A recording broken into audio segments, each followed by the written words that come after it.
Hi everyone and welcome to our webinar, which today focuses on preparation for endpoint assessment.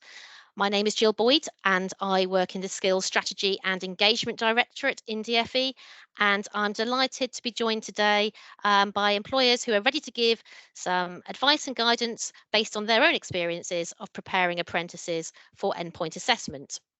I will be handing over to them for the main content of the webinar shortly. But before we get started, can I remind you that by registering and attending today, you have given your consent and are agreeing for the webinar to be recorded and uploaded onto our YouTube channel. If you feel that you've changed your mind regarding consent, can I ask that you please dial off immediately? This webinar is for employers, particularly small and medium enterprises, and it will be focusing on how to make EPA preparation a key consideration in your apprenticeship programs. It will last approximately 40 minutes with hopefully time at the end for questions.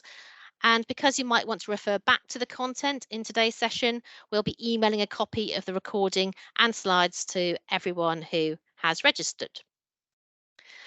Just before I hand over to the presenters, I'd want to give a quick high-level outline of what EPA is. So, every apprentice must pass a set of assessments at the end of their apprenticeship, collectively called Endpoint Assessment, EPA. So this allows the apprentice to demonstrate that they have met the occupational standard, complete their apprenticeship, and receive their final grade and certificate. It is an independent assessment of the knowledge, skills, and behaviours which have been learnt and demonstrated throughout the apprenticeship. That's through off-the-job training and the on-the-job experiences that the apprentice would have had in your organisation. So the apprentice will evidence their full competence at this point. To ensure assessments are reliable and robust, the assessment is carried out by an independent endpoint assessment organisation, an EPAO.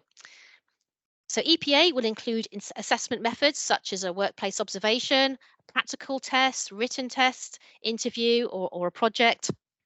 Any work completed prior to the gateway, such as logbooks and portfolios, they can be used to support an assessment method, such as a professional discussion, but they won't be an assessment in its own right. And you can see there that flow leading to EPA, which takes place when all the on-programme training has been completed and after the gateway has been passed.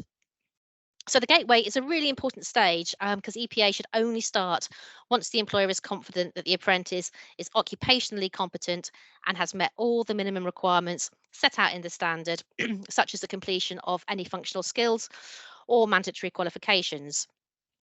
So the employer may seek input from the apprentice's training provider in making this decision, but actually this decision does ultimately rest with you, the employer. And just to make you aware of where you can find the endpoint assessment plans, so they're on the Institute for Apprenticeships and Technical Education's website. Once you click into an individual standard, you can find the assessment plan on the right-hand side of the page there, and this lists all the requirements for EPA, including the assessment methods that will be used and the delivery details of these, all KSBs that the apprentice needs to evidence in each assessment, the grading information, and information relating to reasonable adjustments. It's worth adding as well that EPAs are written by a Trailblazer group for the standard. So Trailblazer, they're an employer group who design both the standard and EPA and ensure that they meet employer needs. If ever, as an SME, you feel that parts of that standard or EPA don't quite work at all for your business, there is an option of contacting the Trailblazer to submit your query or concern, and you can find it just below the assessment plan if you scroll down on that page. I think that's probably worth knowing that you do have the opportunity if there's something significant you want to raise. So the Institute's website also has some detailed guidance on EPAOs as well as the external quality assurance process, which is handy to refer to as well. We do have lots more advice and guidance on EPA, firstly in our step-by-step guide on apprenticeship.gov.uk, as you can see there on the slide, and we'll send some links out at the end as well for other places that you can go. But just to add some context to today's webinar topic, we do gather a significant amount of insight into both apprentice and employer experiences of apprenticeships. And we do understand that at times EPA can cause issues And sometimes this is because employers aren't sure of when and how to engage with the endpoint assessment organisations, or how best to prepare apprentices for assessment. Obviously, we can only cover so much in today's webinar, but our presenters will outline their own practices in ensuring their apprentices are supported and as well prepared as they can be for that final stage. And I think that's more than enough from me. So today, now I'd like to hand over to today's presenters. We did have 3 companies represented. We've got Lander Tubular Products, Less Than Zero Barbers, and Crimson. However, we've just heard that Less Than Zero Barbers, Martin's having difficulty coming onto the call. So we'll play it by ear, and if we are able to get him after Anita speaks and before the end of the presentation, we'll welcome him back. But for now, I'd like to hand over to Anita from Lander to get us started. Thank you. Thank you. As you've said, that I'm Anita Davenport-Brooks. I'm the Group HR Manager for Lander Tubular Products. Next slide, please. And the next slide, please. Just a bit of history about Lander. Lander were formed back in 1881 in Birmingham, in Digbeth. In 1951, they became a limited company and were focusing on growing within the automotive sector. And in 2020, in March, just as before COVID hit, I think it was days before, they were acquired by an organisation called Grove Investments Limited. The organisation is still small, still under 250 employees, around about 150 at the time. And we've stayed around that number now, even though we've expanded into off-highway by acquiring 2 other organisations within the UK. We've been hit by the semiconductor issue, which has affected our customers. So we've not expanded too much other than acquiring new businesses, and we've got further growth by acquiring further sites from Tricorn in the US in 2022. Next slide, please. And these are just examples of our products. At the Birmingham plant is the head office. I know it kind of looks very big on the picture, but it's not as big as you think. And we've got the engineering centre there. This is just an example of our product range and our major customers, not only at the Birmingham plant, but at West Brom and Malvern as well. Next slide, please. So just to give you a bit of structure and context, when we started our apprenticeship programme back in 2016, we were working on frameworks, which was it was easier. And when we moved to standards, we obviously needed to make sure that we were ensuring the endpoint assessment process was as easy as possible for the apprentice, but also for us as an organisation. So part of our programme structure, we invested time and resources in working with our provider to recruit, looking at recruiting 10 to 15 people, but also by making sure we looked at the standards, and especially the knowledge, skills and behaviours that were required. We decided to do a lot up front, making sure that the apprentices receive the training and development they need in all the subject areas, which was part of the qualification, which was lean manufacturing operative level 2. So up front they would have 8D problem solving, welding, Kaizen and waste, presentation skills, team building, 5S, as well as an induction to the business, safeguarding, IOSH. All of that was really important for them to make sure that matched the qualification. So our relationship with our provider had to be really good so that they could understand the needs of our business, and so we could make sure the journey for the apprentice was as smooth as possible. Now, part of that was also getting them prepared by getting them to do presentations, because the endpoint assessment itself is a bit like doing a presentation. There are presentations involved. They've got to sell themselves. It's like an interview. Getting them more comfortable speaking to people that they don't normally see, getting them engaged into what they're learning and that they understand it, and they understand the qualification and the benefits are, what they're actually studying, was really important. What we also decided was right at the beginning to use the internal reviews, the apprentice reviews and the provider reviews to make sure that we were covering off the KSBs as well, and making sure that the candidates preparing a portfolio ready to do their presentation understood exactly what they needed, and part of those reviews helped us to keep track. And then once they've we've decided which areas of the factory they're going into, which department, they then began their 60 weeks of the apprenticeship programme. Next slide, please. As I said previously, the important thing is we saw it as a three-party relationship with the apprentice right in the middle.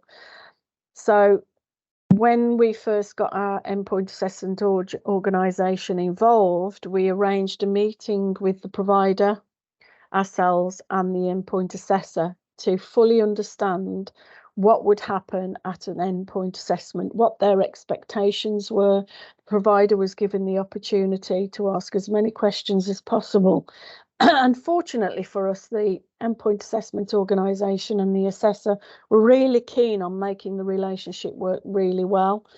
And we kept the communication consistent between all parties, making sure we engaged consistently with the endpoint assessment organisation by making sure we invested time in the apprentice and making sure the assessment was successful. We've been very lucky to have quite a few that have got through with distinctions.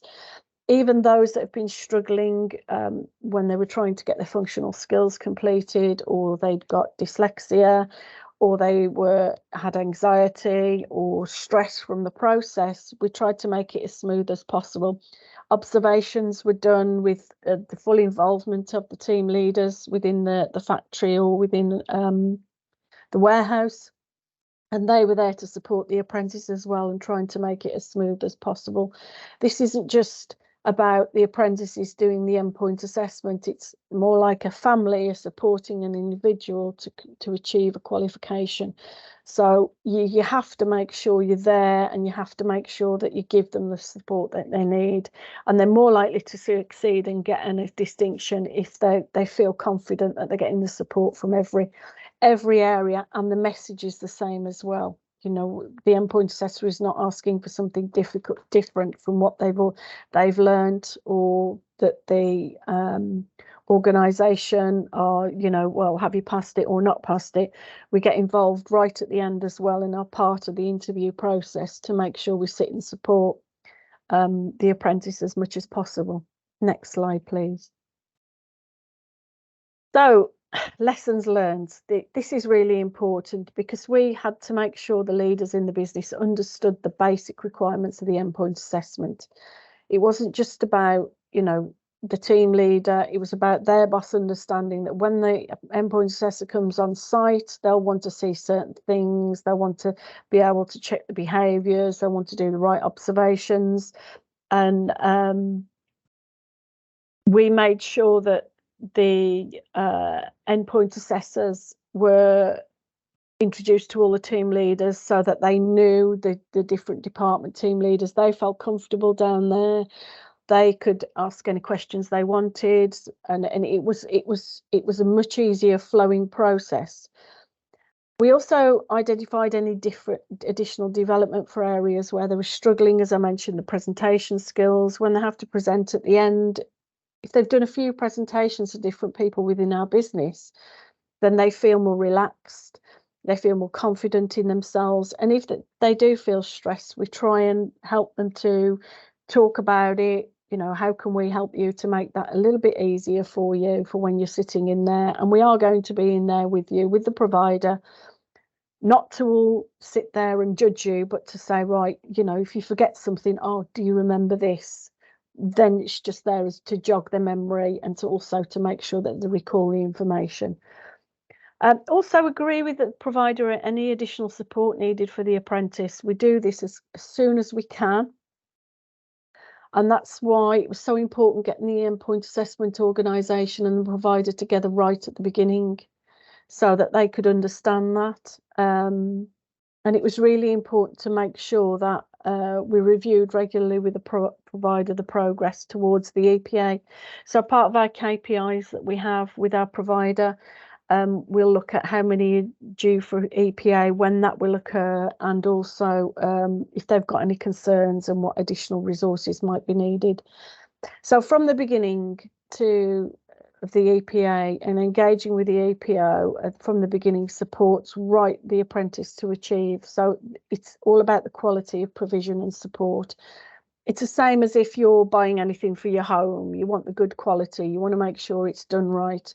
You're buying a service, as it were. Okay, you're using your levy funds or somebody else's levy funds, but you're still, utilising a service. So you need to get the best for your money. So it's important that you start with engaging with the endpoint assessment organisation right from the beginning and with the provider right from the beginning, and making sure that relationship works really well.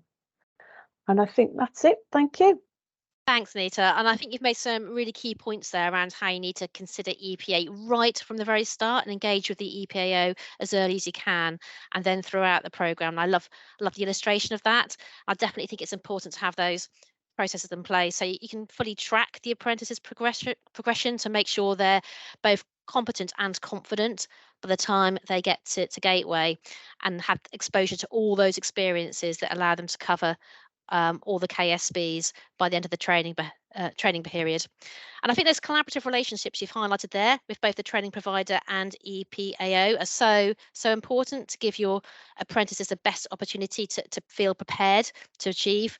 And I know that a lot of EPOs do provide practice materials as well, don't they? So They do, yes. yeah, and it's definitely worth taking advantage of that. So there are no nasty surprises when they get to endpoint assessment. Well, it's the same with anything you do. It's all down to planning, isn't it? If you were planning a big extension in your house, you'd make sure you got all your plans in place. Exactly. You wouldn't employ the builder to start laying the foundations and doing it until he'd seen all the plans. So it's about good project management, I would say. Fantastic. I love that analogy. Thanks, Anita. Now, I Okay. was going to hand over to Martin from Less Than Zero Barbers at this point, and I don't think he's managed to join us.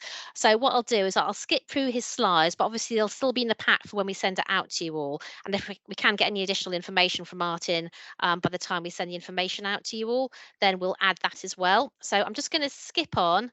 Martin was going to focus on going for excellence and distinctions, but I'm sure he can provide some further info on that after the webinar. So now moving on to Joe from Crimson. Thanks, Joe. Morning, everyone. Crimson is an SME based in the IT sector.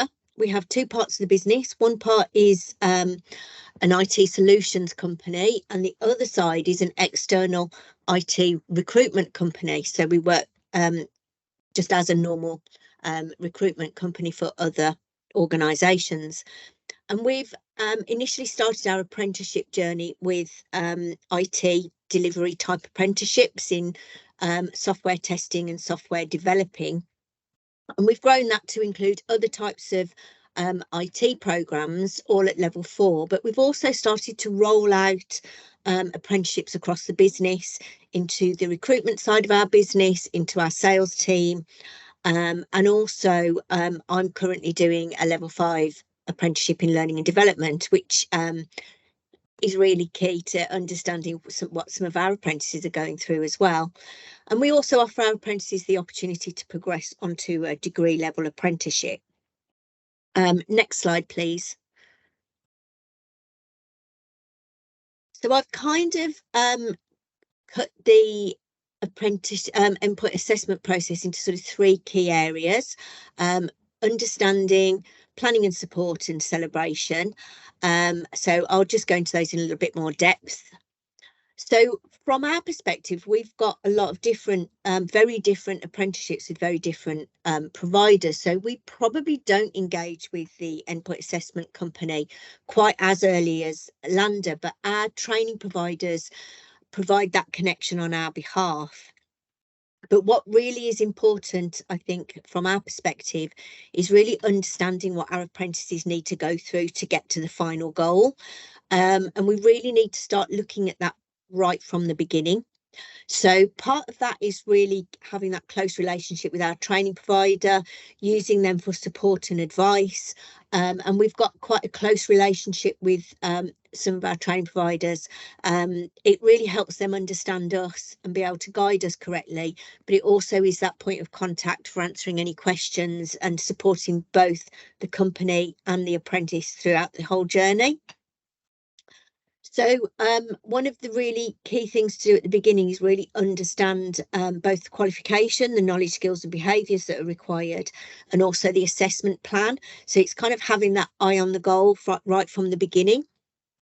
So and that enables us to again plan ahead and understand what's required, and really have those in-depth conversations with the apprentice to make sure that they fully understand as well. One of the really positive things from putting this presentation was together, it prompted me to go back and look at my own assessment plan. So I'm about 6 months into my apprenticeship program, and it was really useful because there's a lot of things that I'd forgotten. So I would suggest regularly going back to have that, really keen view of what needs to be done and how you're progressing towards that, and involve your apprentice in that as well, and make sure they fully understand. And one of the big things I think is to understand is that as the employer, you are the customer of the endpoint assessment company. And if you're not comfortable with the endpoint assessment company, it's up to you to choose which one that you choose to go with. And I know we've taken a lot of advice from our training providers about their preferred option because they've got a bigger view of the market. But one of our endpoint assessment organisations we're not entirely comfortable with at the moment. We've had a little bit of a bad experience, and potentially it's then your choice to decide whether you want to continue with that one for future apprenticeships or go out and source another one. And I'm currently looking at some different endpoint assessment companies, and they're very keen to engage with me and to talk to me about what they offer and how things are different for them. And I have found out there's quite a range of provision amongst the endpoint assessment companies. So, that relationship is also as key as the one with your training provider. And it definitely is down to your choice.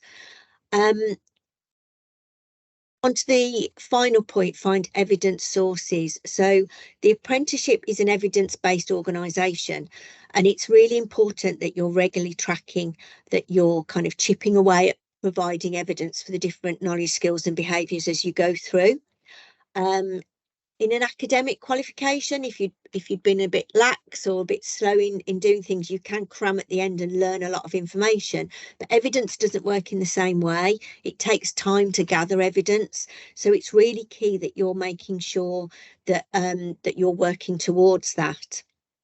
And another thing that I've found that's really useful along the way is making sure your apprentices and put those knowledge, skills and behaviours into context in terms of their job.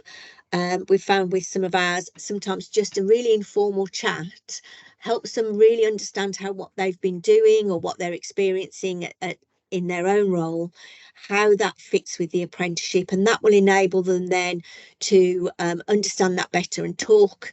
If they've got a Q&A session or a professional discussion as part of their endpoint assessment, they're able to talk about things from a point where they really do understand what they're talking about, rather than talking about abstract concepts. For our apprenticeship programme, because we employ quite a lot of apprentices in a group, we have an academy model, and we do start to give them some of the softer skills that maybe aren't part of their qualification, but we support them with those to help them be better at their job. But they're also really good skills for the endpoint assessment part of the apprenticeship. So we get them to present in team meetings and to learn skills to help them present better.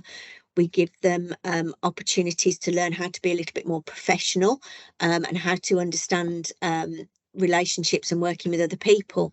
So I think it's even if you haven't got that academy model, it's looking for those looking for those opportunities for somebody to gain some of those things. So if you've got somebody external coming in, letting your apprentice engage with them and getting used to talking to people that they don't normally talk to. And I had a really, what I think was quite a key conversation with one of our apprentices about 6 weeks ago. And that was around how do we change the way we speak to people to make it sound more professional. And we started to have some of those conversations, and it really helped that person to understand that a little bit better. So very key that you start at the beginning. All of that evidence is part of the endpoint assessment. They present that, whether it's part of a portfolio or part of a presentation, you know, that is a really key point of the endpoint assessment. Next slide, please. So in terms of the planning and support, I've referred this more towards the end of the programme. One of the really key things is the pastoral care. So we've just had a group of our apprentices go through endpoint assessment, and what's been really key to me is even this is a level 4 apprenticeship programme that they've done, even people that are graduates or have been in the working environment for some time, have come to the apprenticeship programme to change career direction, they have found it quite challenging. And I think you should never underestimate how challenging it is. We always give a lot of consideration to people who are sitting GCSEs, sitting A levels, and understand that they need to revise and prepare for it. But the apprenticeships are equally challenging. And in some ways, I think they're actually more challenging. On an apprenticeship programme, you have to tick off every single knowledge, skills and behaviours. And there aren't many other qualifications, exams or tests that demand that you get 100%. So I think it's really important to make sure that you've got that support for people, and that people across the business understand that this is a real challenge that people are going through. What I try and do is be there as a support mechanism and make sure that I'm around on the days that they're sitting elements of their endpoint assessment, check in with them, and make sure that we're offering practical support as well. So if they've got a little bit area of their apprenticeship that they don't understand, I can be there as a support mechanism to go and find somebody who can explain that to them, to make sure that they're comfortable, and to reach out to our training provider again where additional support is needed. One of the big things is making sure that the wider business understands what they're going through, what the process is, any specific evidence or requirements they need for the endpoint assessment. So we do our degree apprenticeships, and they have quite an extensive project that they need to prepare at the end of their second year that goes into their endpoint assessment programme. So we started 12 months out to plan in how we were going to make sure we'd got the right project, the right context, covering over the right elements for them to meet that. And I met with all of the managers of the apprentices and our resourcing team to make sure that we knew what was expected, because it was such a key part of that.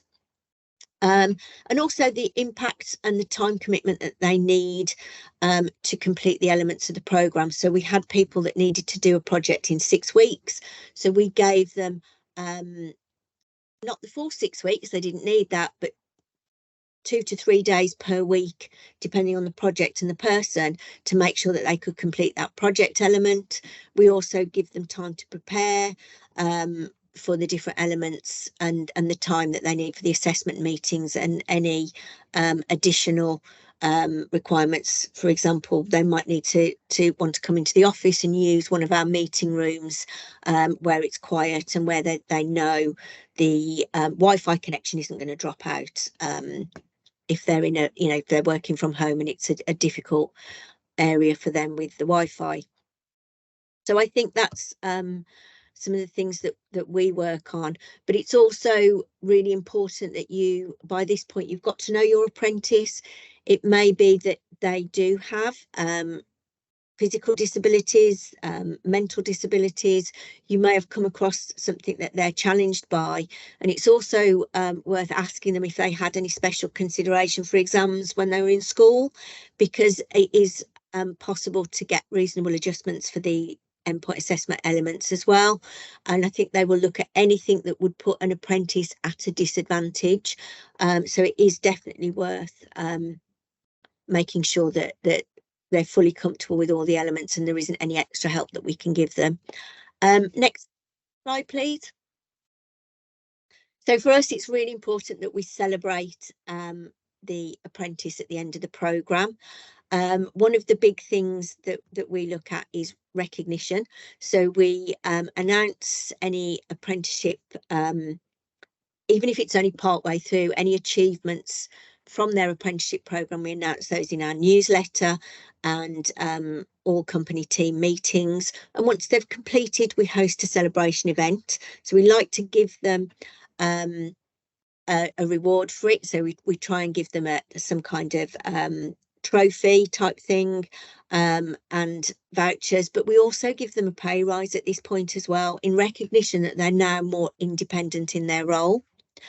The other thing that I think is really important, and we do work with our training provider on this, I know most training providers talk to the apprentices about progression, but one of our apprentices has recently done a study into Gen Z and what they want out of the workplace. So we're very keen on retention in our business. And career progression is a really high priority for the younger people coming into the workforce now. So we really want to keep the people that we've invested in. So I think those conversations around progression is a great way to complete the apprenticeship programme, not just in terms of other qualifications and other apprenticeships that they can do. It's also looking at defining the career path for them so that they can see where they can go and areas that they can develop into. Thank you. That's me done. Amazing. Thank you ever so much, Jo. And I think the fact that you've considered well-being and put that front and centre as well is really important, because apprenticeships aren't the easy option and they really are a huge commitment. And I think that's underestimated a lot of the time.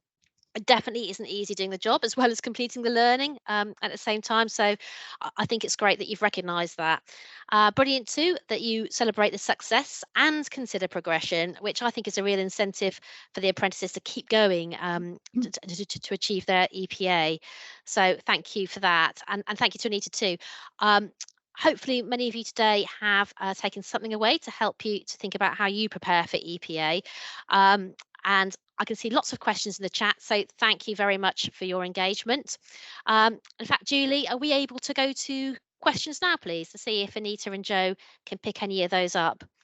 Yeah, that's great. Thanks, Jill. I have responded to most of the questions.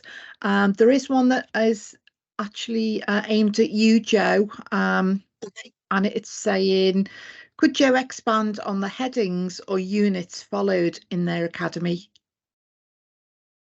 So I think as a very personalised to our own business and sector, so we really look at, so we go out to our business and look at what skills we need to develop across the business.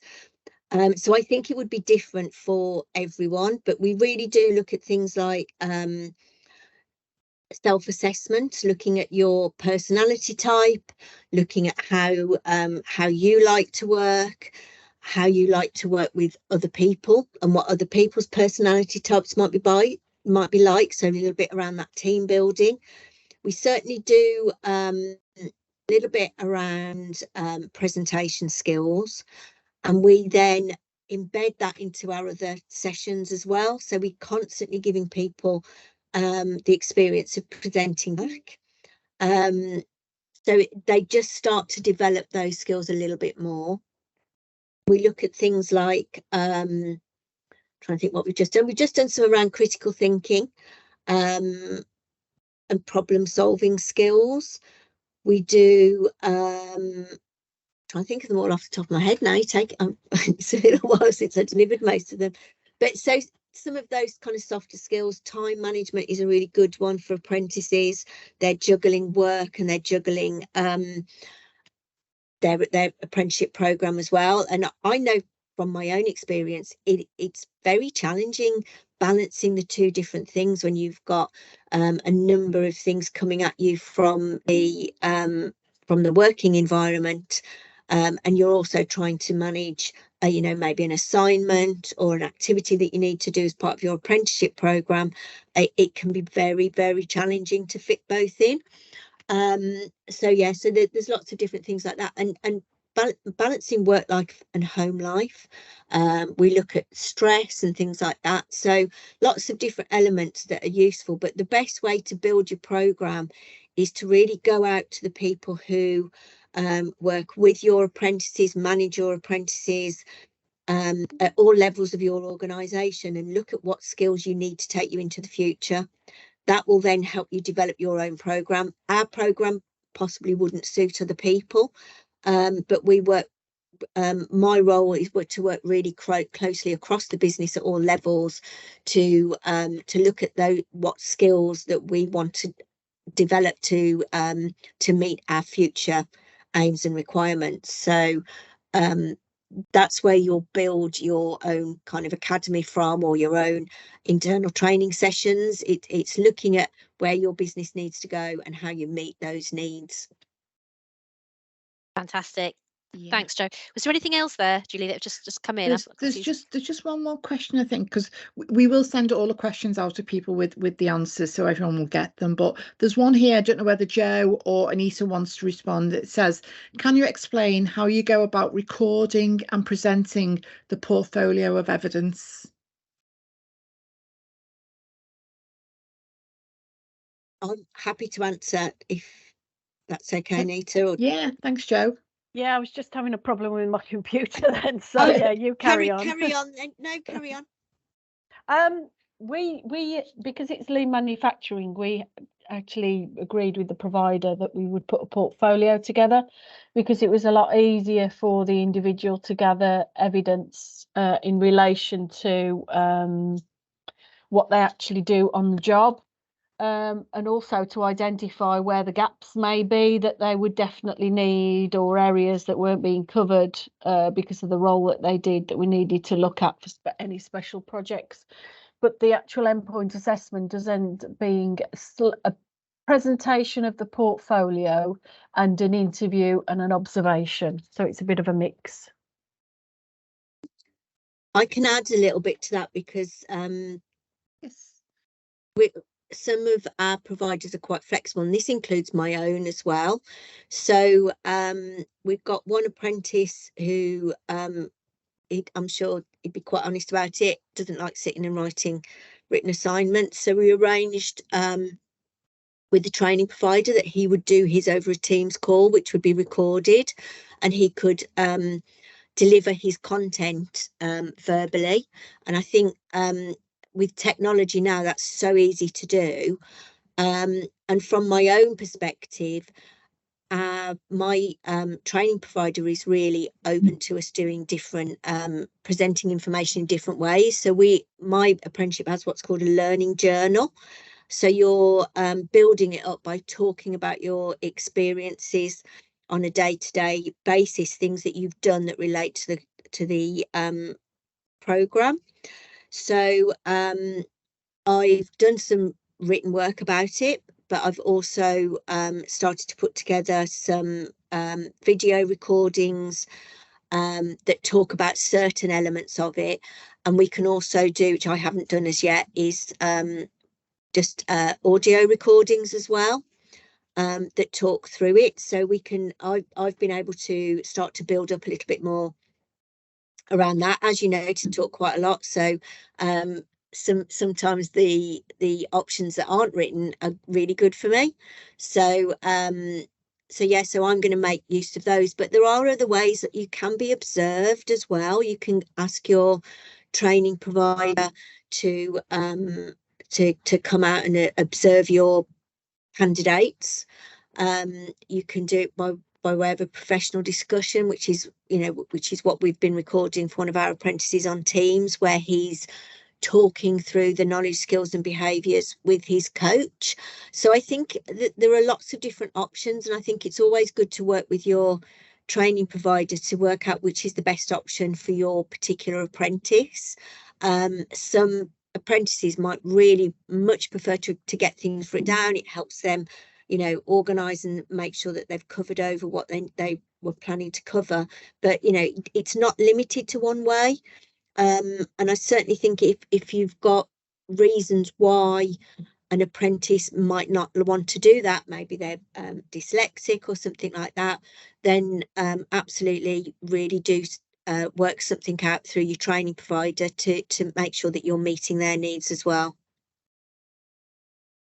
Fantastic. Thanks ever so much, Jo and Anita, for those responses. We are running out of time, but we'll make sure any questions that haven't been answered, we'll make sure we'll get the answers sent out to you all with the slides and recording. And can I just say again, thanks to everyone for your questions. It's great to see such engagement. And of course, a massive thank you to our presenters for giving up their time.